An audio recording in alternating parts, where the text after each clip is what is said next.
Yes, and welcome to today's broadcast, take two of In the Tank Live with Aaron Hairston and Keith Deyo. And like I was saying before, this is what being in the tank looks like. This is like being in a tank of water. Today the humidity was so high, and we just got done with leg day. So this is how we show up. We show up soaked from head to toe because we went in all the way in. And as Nick jumps on, he knows what I'm talking about. He's been in the facility. He knows what it's like to train in this type of humidity. So today's focus, as I bring Aaron, is the birth of self-worth and understanding that we get away from ego-driven living and stop identifying ourselves by a paycheck and realize that nobody, Aaron, can pay us what we're worth. What we are truly worth, you can't write a check big enough.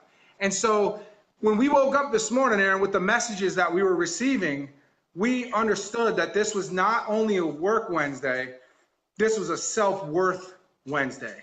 And that's a special kind of day. Where are you right now as you show up in the tank? Where has your day brought you? It's brought me a gift. It's brought me a gift. And one of the things that I'm so excited about is everywhere and anywhere I'm at, I get to give a gift. I get to give a gift. And I asked Elijah, because I asked this young lady who just came to my house for a meeting, and I asked her if she kept her options open for additional streams of income. And she said, absolutely. And I had said, have you ever heard of network marketing? She said, no. I said, you've never heard of network marketing at all, ever? She goes, no. What is network marketing? And I said, well, have you ever referred a restaurant or a good movie that you experienced? She said, yeah. I said, you ever got paid for it? She goes, no. I said, well, in network marketing, you get paid. And she goes, wow, that's cool. And I said, well, what would make a difference for you? And she goes, well, I don't know. I said, well, would an extra $500 a month, would that make a difference? She goes, yeah. And I said, well, if I sent you some information, when can you check it out? She was like, I'll check it out later on today. I'm like, great. I'll give you a call. She's like, all right, great. Put her on my calendar, and that was that. And then, she had left my house, and I looked at Elijah as he was playing Fortnite, and I said, you see how easy that is? And he goes, yeah, that was really easy. I said, all I did was ask her a few questions and seeing if she kept her options open. And I said, you believe it or not? I said, people have a hard time with that. He goes, why? I said, because they're attached to someone else's opinion of what they're worth and what they want. And that has nothing to do with us. That's not our problem. That's not our business. And he goes, wow, that's pretty cool, Daddy. And he went on to his game. And so what today has brought to me is the ability to be able to share a gift like that, Keith, knowing that this could be exactly what she's been looking for. She's very busy. She's on the go. And what I was doing is I was getting an update evaluation for my health insurance or my life insurance. And so she had to come out, draw blood, do that whole thing. And that was her opportunity to come to my house to learn about something that she may have been looking for. And I asked her, I said, what was so important about having that extra income? Like, what would it do? And she's like, I want to be home with my kids. I want to have more freedom. And see, that's what it's about, Keith. And I'm completely detached from the outcome. My only job is for her to stand here, help me out in regards to upgrading my numbers, but also letting her know about something special that I found. And if it makes sense to her, then great. If it doesn't, then that's okay too. And that's the key, is that the gift of life is helping people recognize their worth. And that no matter what, it's not about chasing money. It's about chasing that feeling of happiness and joy. And I used to feel that it was money. And to some people, it is money at this point, because money will allow them to do things that they can't do right now. And that brings along the emotion of happiness and joy and things that they haven't felt in a long time.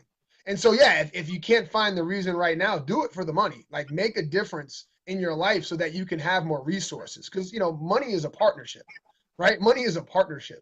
And once you can arrange that partnership to be fruitful, right, then you'll live in abundance and joy and happiness. It's not about the value of money. It's about what you can do with the resources to be able to be more of you. And so as we talk about self-worth, I love how Will Smith says that Will Smith is an idea. It's an idea. And that's something that I've really internalized since I first heard him say that. He says he wants to be the possibility. He wants people to think of what he's done as a possibility of what's possible, right? And being like, okay, it's an idea.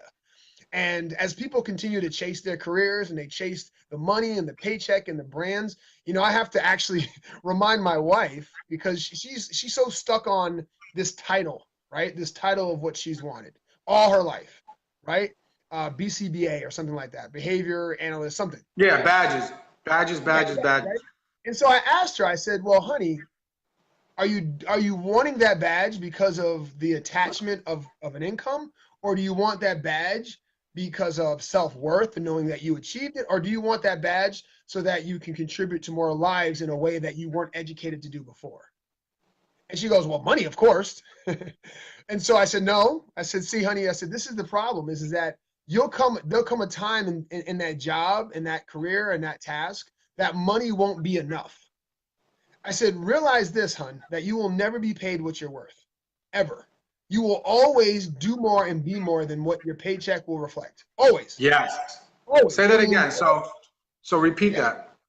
I said, you will always exceed the value of what your paycheck will reflect. Your worth, your value, what you will put out in the world will always exceed what your paycheck reflects. So don't chase the paycheck. Know that that's a reflection of what that task is worth. Not you, the task that you're doing. And so find more tasks that you enjoy doing, because that's what's going to pay you the emotional currency. That's what's going to pay you the happiness and the joy and all the things that you wake up abundantly happy to do every single day. If you're going to get paid, because there's a lot of people that are wealthy getting paid big checks to do things they absolutely hate, and they're empty. There's no fulfillment there. Their emotional currency is not being completed. That bucket's empty, but their bank account's full. And they think that that will replace that. And so that's something for me, Keith, is that it's like a mission every single day to help people to realize what they're worth. And what I'm finding is about 99% of people still stuck on what the monetary value of a dollar is versus the emotional value of what their life is, right? And going and chasing that and continuing to distract themselves from really the real answer is, am I living my true self today? Am I my best self today? Am I showing up in my A game? And if I'm not, what's distracting me? What's telling me that I'm not worth the time to focus on things that make me happy? What is it? And as you start to answer that question, it may be a little fearful. It may be something that you may have a scary answer to. And it's okay, because you can always start over. And so we must take ownership in our life. We must take certainty in our life of what makes us happy and the tasks that we're going to be reflected, in regards to our gratitude, in regards to our recognition, in regards to what's going to be left on earth after you've gone, right? Because money will never remember you.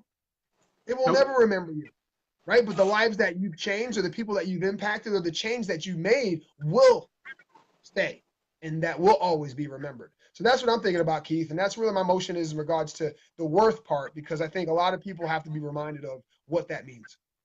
Yeah, Aaron, I know that when you talked about that partnership or that agreement that we make, it's in exchange for goods and services, not in exchange for us. But what happens is, from a very young age, we grow up as barterers, and we grow up as we're looking for compensation based on an expectation. And we know that once we live out of expectation, that's when fear arrives. That's when ego is present. And right. So eventually expectations will not be met. There is a state in time that expectations will not be met, no matter how good of a person you are. And so we have to check ourselves. Am I achieving to be happy, or am I happily achieving? Because if I'm achieving to be happy, that's when I start collecting badges. That's when I start getting attached to education and school, only to provide me with a bigger paycheck. So the school determines, the degree determines what I'm worth, not myself. And so that we start to take self out of it and then make an agreement, but then expect them to pay us what we know we're worth. And when the equation doesn't work that way. And so when we exchange goods and services, we know that eventually goods and services are either going to go up or down in value or run out. There's going to be scarcity. There's going to be abundance. They're not going to be in a constant state of supply. It's always going to be based on supply demand, and that's if we run ourselves like that, based on supply and demand. That is a deadly figure-8 roller coaster to get on, because you're going to constantly be up when demand is high and down when demand is low. And then when you have a lot to give and no one wants what you have, that feels like crap too. Oh, I'm going back down, and I'm going to go back down until I'm good again, and then I'm going to come back up, and it's this crazy 8. Tony Robbins says it's doing this crazy 8. So what we now must be aware of, and what we've become aware of, Aaron, over time, and believe me, this was over time, and we're taking the learning curve and shrinking it here for you, because we're laying it right out in front of you, that most of what we're attached to, or most of what we identify with, I would say a good 80 to 90%, at least how it was in my life when ego was running the show, was an emotion. Everything that I received, everything that I did, everything that I got praised for or didn't get praised for was attached to an emotion, including the mighty dollar, including time. Those were emotional attachments, because I can take the same dollar and I can bring it to somebody that doesn't have a dollar, and that dollar means so much more, only because of the emotional value they attach to it, not because of how it was made or how it was received. Right. And so in removing myself from emotion, knowing that I am not the emotion, and it was through the learning of the Tao that I realized that, and we spoke about this a couple weeks ago, Aaron, that I am a light. That is exactly what I am. I share that with everyone. That is inside everyone. Some lights shine brighter than others. Some lights we need to come along and twist them a little bit, because they may have dimmed. They're not broken, they just may have dimmed. So either twist the light bulb or twist the dimmer switch. That's what we do. Aaron and I walk into your life, we're gonna shake your snow globe up, we're gonna twist the light bulb, twist the dimmer switch. Sometimes they need to be replaced, but most often it's a dimmer switch. And so as we take steps in life, knowing that we are not the emotion, because our emotions are so attached to things, the way we've grown up and what we've learned, that we are the light. And it is not, when we experience something, it's us shining the light on it. It's like a spotlight. We chose to focus there, and we can choose not to focus there. But it is not who we are, just like that paycheck is not who we are. But so many people are so attached to the emotion they have when that money shows up, and the money's going away. Like Aaron said, if I made $10,000 and I handed $10,000 to someone else, eventually that $10,000 is not going to be attached to me anymore. They're not going to know where that came from. But if I provide a specific experience because of that money, then that experience will be remembered and passed on. That will create a ripple.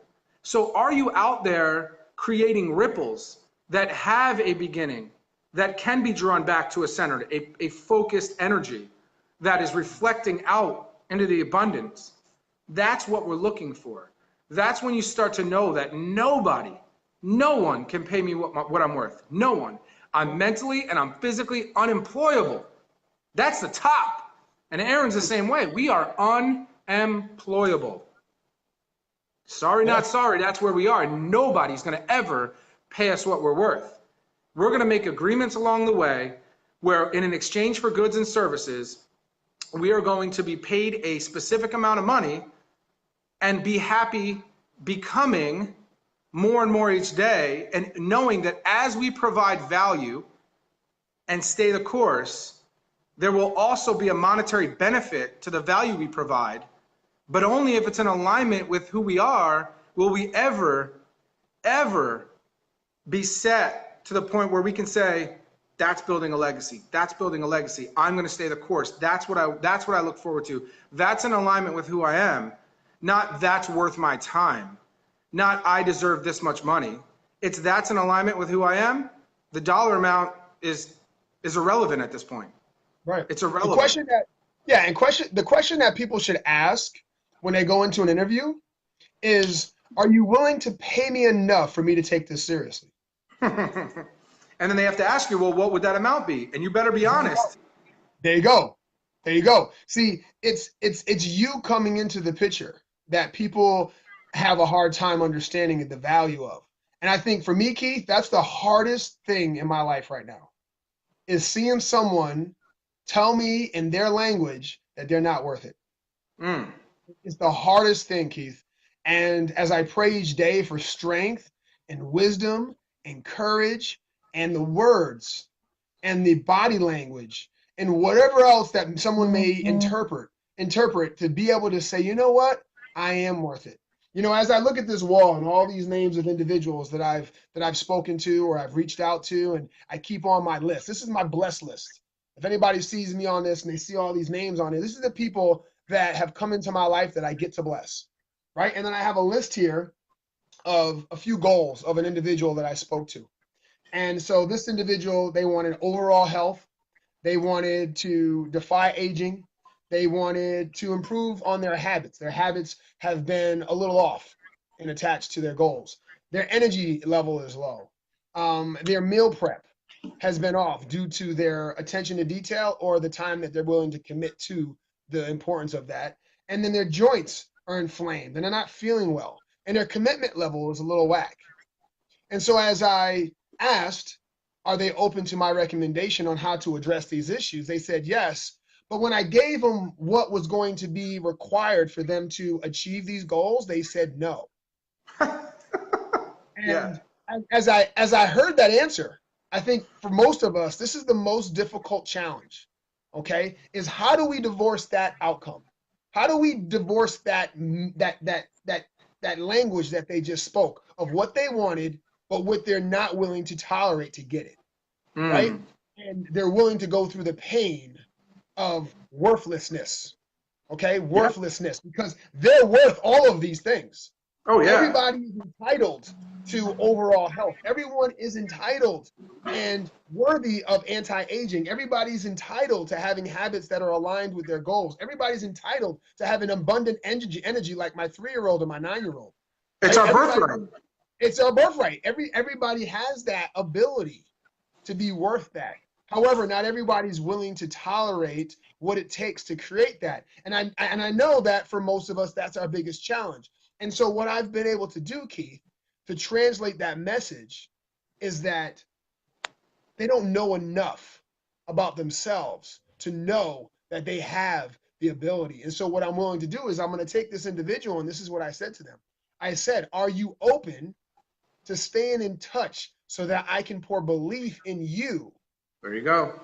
For you to realize that you are deserving of all those things. And what you think will be a lot of work is going to be your birthright. And I'm going to help you to understand that. Would you be open to that? And the answer was yes.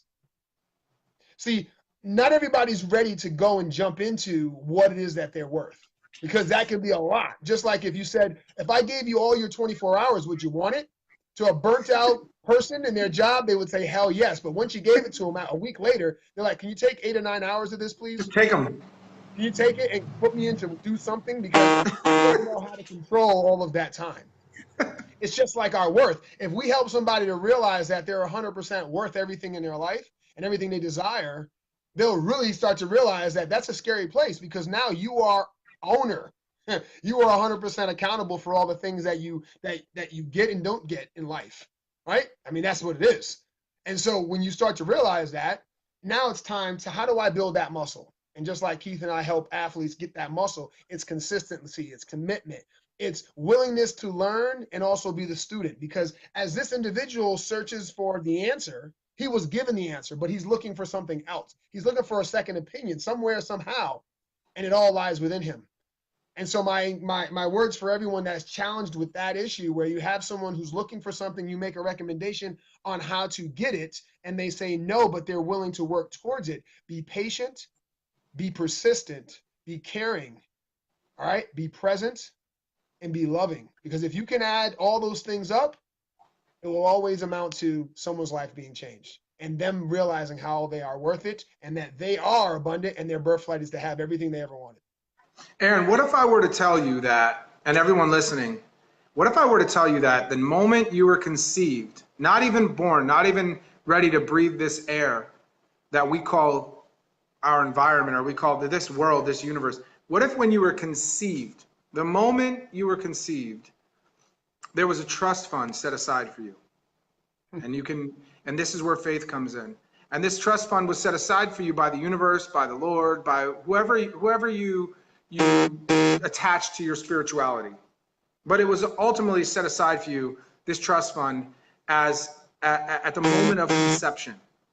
And you're now the process of being birthed, the process of becoming who you are now in the present and who you will become in the future. The process of that is necessary in order for you to claim what is already yours, its abundance and its prosperity, and it doesn't have a number on it. It's a big safe, and you can go in that safe and take whatever you need and take whatever you need, as long as you stay the course, as long as you believe in the process. That trust fund will continue to pay you, but it will stop the moment you stop believing that you're worth it. The moment that you stop believing that everything that's seeking you, or that everything that you're seeking is also seeking you. The moment you stop believing in yourself, because belief is the bridge between goals and action. That's the belief is the bridge. So when belief is gone, it's also the combination to that safe, to that trust fund. It's sitting there. It's all yours. And when you stop believing or you doubt, you will not receive. And if you knew that that was the only thing that would unlock that trust fund, how much time, energy, and effort would you put into the belief process?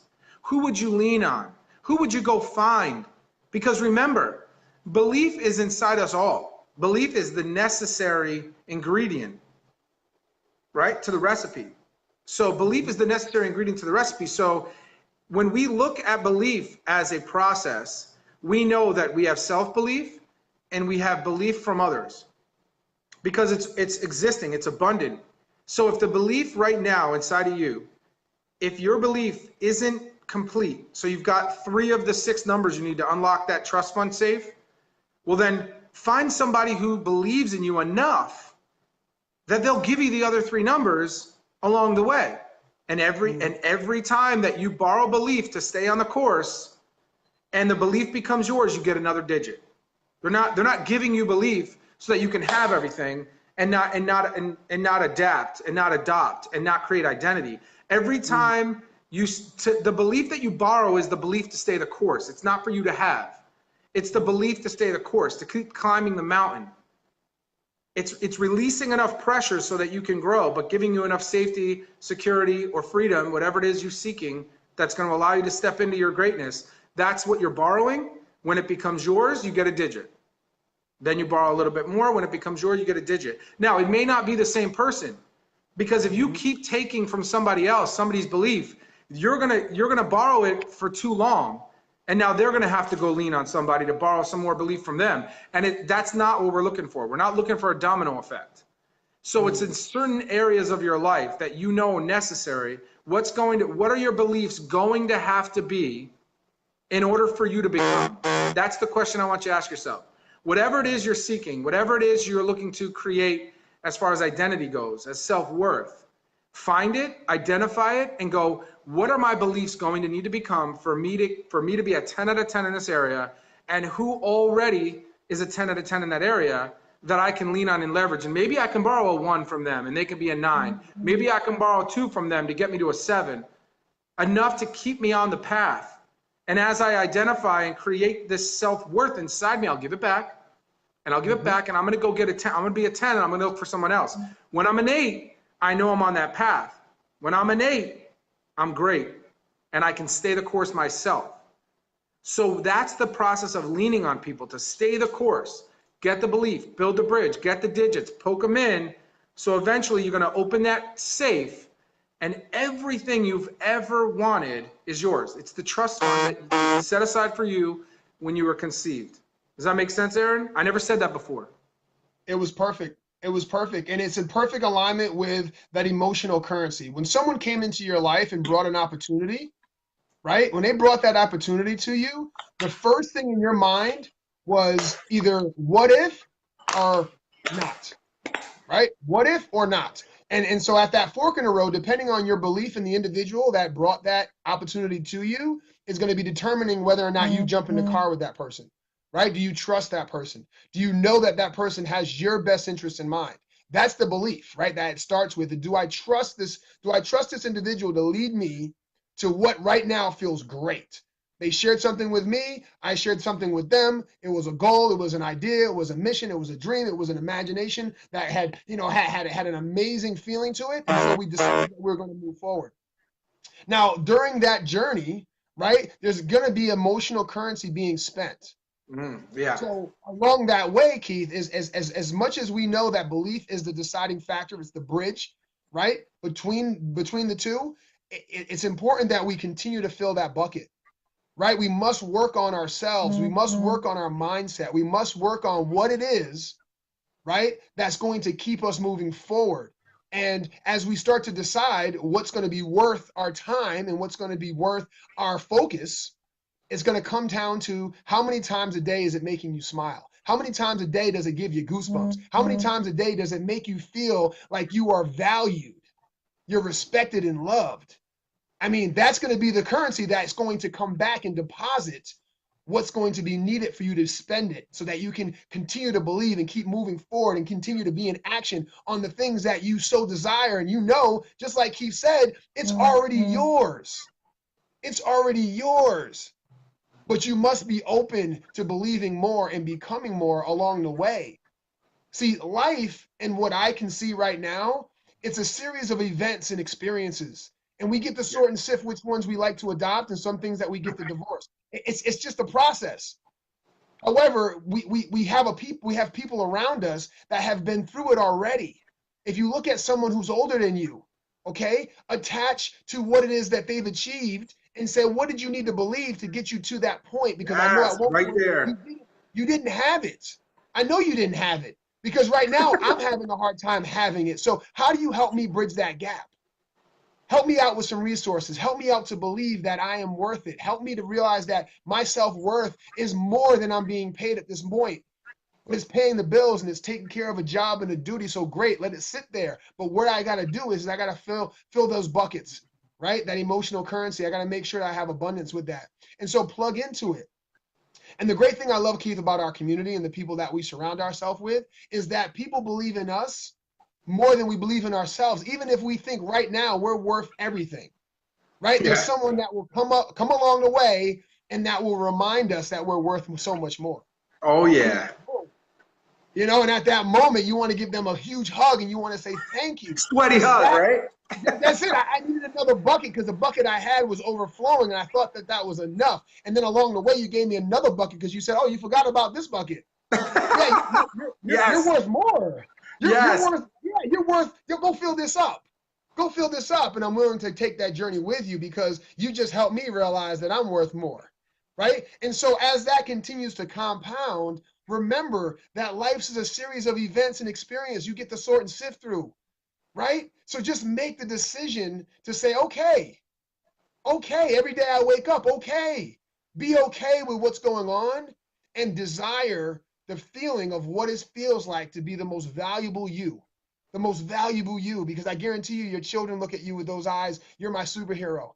Your mother looks at you and says, wow, you're the greatest gift that I've ever had. And yet you show up late to the party. To life. Right? To life, your party. It's your party every single day. Wake up with abundance and believe that if you've been given something great, right, make it greater because now you're part of it. Yes. And if somebody wants to knock you down, realize that all it is them telling you that they don't think they're worth it. Yep. And just stop them for a minute and say, okay, I used to be that way. I felt that way. But here's what I found. And are you open? Are you open to learning what I found? Because if you're not, that's okay too. But if you are, let me introduce you to a few people that poured belief into me when I felt the way that you feel right now. Because right now, you may not be trusting me with the way you feel, but I know a few people that you may be comfortable sharing that with. And that's the key. And so as we continue to go on, Keith, I think this is the most important thing for people to realize is what are they worth and what are they willing to go for? Because you know what? That safe is there and it's there for everyone. It's always there. It's always been there. Like you said, right at the moment of their birth or even before that, right? They've been called. Take us out, man. Let's go, baby. So all those who have chimed in today, thank you so much, Lisa, as always. Billy, always, man, belief is a bridge between goals and action. Amen. And when you are sitting on a gold mine, don't look for pennies. So keep believing. I love that so much. Thank you, Lisa, again. Oh, my gosh. Laura Benson, what's up? Yes, as I'm talking about. Let's turn it up, Nick. Bang, bang all day. And for the hundreds of thousands of individuals out there that will see this on replay, continue to share that message. Continue to pour belief in those who don't have the vision right now for themselves, because that's all it is right now, guys. You know, the naysayers, the non-believers, all that has nothing to do with what you're sharing. It's everything to do with what they're living. And so help them to realize how valuable that is. And we'll see you again tomorrow, 12 Eastern Standard Time, in the Tank Live with Keith Deyo and Aaron Hairston. Elijah in the building, dabbing, boom, boom. Let's go, people. Let's make it happen, guys. God bless. Peace.